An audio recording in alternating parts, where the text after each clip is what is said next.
नमस्कार, पैम्फलेट में आपका स्वागत है। दिल्ली में आजकल अगर किसी चीज़ की चर्चा हो रही है तो बस चुनावों की, लेकिन आगामी चुनावों के बीच कुछ ऐसा भी है जिसकी वजह से राजनीतिक हलकों में गर्मी बढ़ गई है। हाल ही में दिल्ली के एक बुक स्टोर में सलमान रुश्दी की सैटेनिक वर्सेस लगी दिखी। इस किताब का दिखना चर्चा करने लायक इसीलिए है क्योंकि ये भारत के किसी भी बुक स्टोर में 36 साल बाद दिखी है।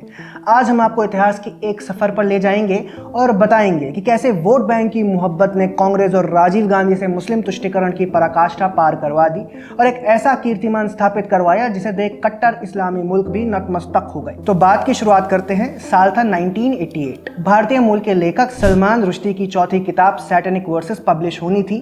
पब्लिश होने के ठीक 9 दिन पहले इंडिया टुडे पत्रिका में मधु जैन द्वारा एक रिव्यू छपता है।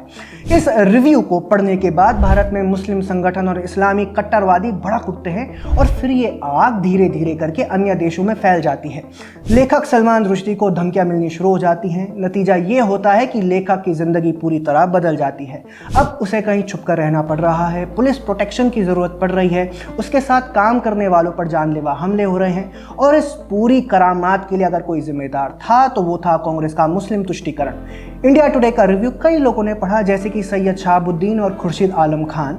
ये रिव्यू पढ़ने के बाद दोनों ने इस बुक को भारत में बैन करने की मांग की। इन दोनों के भाषणों से मुस्लिम ओपिनियन प्रभावित हुआ, देश भर में प्रदर्शन शुरू हो गए।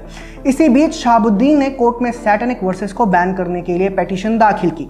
आपको बता दूं, 1988 में देश में कांग्रेस की सरकार थी और संसद में प्रचंड बहुमत था। प्रधानमंत्री थे राजीव गांधी। उस समय की राजनीतिक परिस्थिति का आपको मैं थोड़ा आइडिया देता हूं। 2 साल पहले ही राजीव गांधी सरकार ने शाहबानो केस पर सुप्रीम कोर्ट के फैसले को संसद में एक एक्ट लाकर पलट दिया था।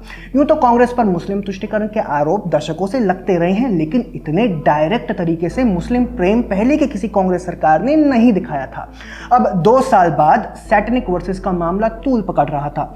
बोफोर्स स्कैंडल और अन्य मुसीबतों में घिरी राजीव गांधी सरकार ने इस बुक के इंपोर्ट पर बैन लगा दिया। अभी सैटेनिक वर्सेस का पहला कंसाइनमेंट भी भारत नहीं आया था। एक रिव्यू को छोड़कर किसी ने कुछ भी नहीं पढ़ा था कि किताब में क्या लिखा है। इस पूरे प्रकरण के बाद कई लोगों ने पूछा कि freedom of speech, freedom of expression को क्या हुआ?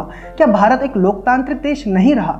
खुद सलमान रुश्दी ने राजीव गांधी को पत्र लिखा और आग्रह किया कि वे एक बार फिर अपने फैसले पर विचार करें। मजेदार बात यह है कि इस पत्र में उन्होंने खुद बताया कि क्यों उनकी बुक बैन हुई है। मैं आपको उनके लेटर से कुछ लाइंस कोट करके बताता हूं।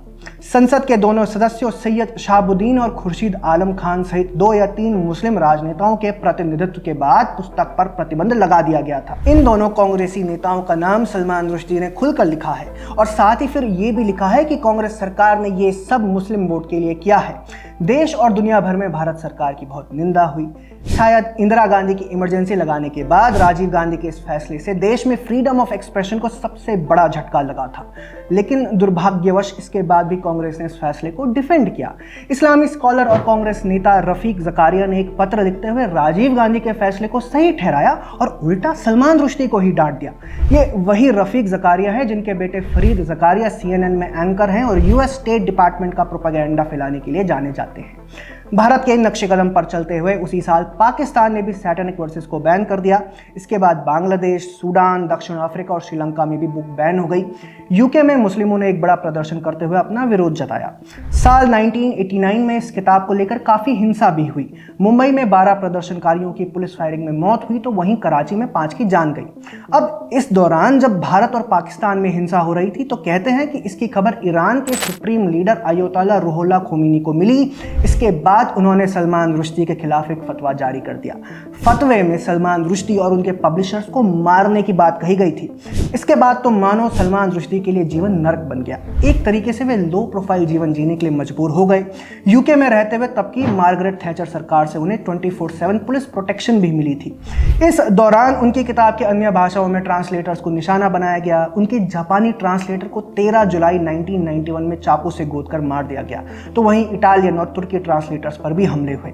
साल 2022 में तो खुद सलमान रुश्दी पर चाकू से जानलेवा हमला हुआ था, जिसमें उन्हें कई चोटें आई थी। चाकू से उनकी आंख पर भी मारा गया था, लेकिन सलमान इस हमले में बच गए। इसके बाद एक बार फिर फ्रीडम ऑफ एक्सप्रेशन की बात चली थी। देश विदेश में हर जगह इस्लामिक कट्टरपंथ पर सवाल उठाए गए थे, पर उस समय ये सब भूल गए कि ये पूरी करामात तो दरअसल कांग्रेस सरकार की थी, जिसने वोट बैंक प्रेम में सबसे पहले सलमान रुश्दी की बुक को बैन किया था। इतनी तेजी किसी भी इस्लामी देश ने नहीं दिखाई थी जितनी भारत की तथाकथित सेक्युलर सरकार ने दिखाई। और यहाँ पर कांग्रेस के लिबरल पत्रकार और इंटेलेक्चुअल्स को भी नहीं भूलना चाहिए। लेखक और पत्रकार खुशवंत सिंह ने भी इस बुक को बैन करने की वकालत की थी। और ये भी कैसे भूल जाएं कि वो भारतीय पत्रकार मधु जैन ही थी जिनके इंडिया टुडे में रिव्यू की वजह से आग लगी थी। खुद मधु जैन ने भी वैसे बताया था कि तब उनके बुक पेज के एडिटर ने कुछ चुनिंदा लाइन खुद से डाल दी थी ताकि रिव्यू को मसालेदार बनाया जा सके।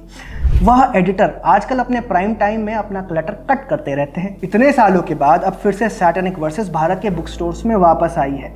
और मजे की बात यह है कि ये बुक उस सरकार के कार्यकाल में वापस आई है जिस पर आजकल डिक्टेटरशिप के आरोप लगते हैं।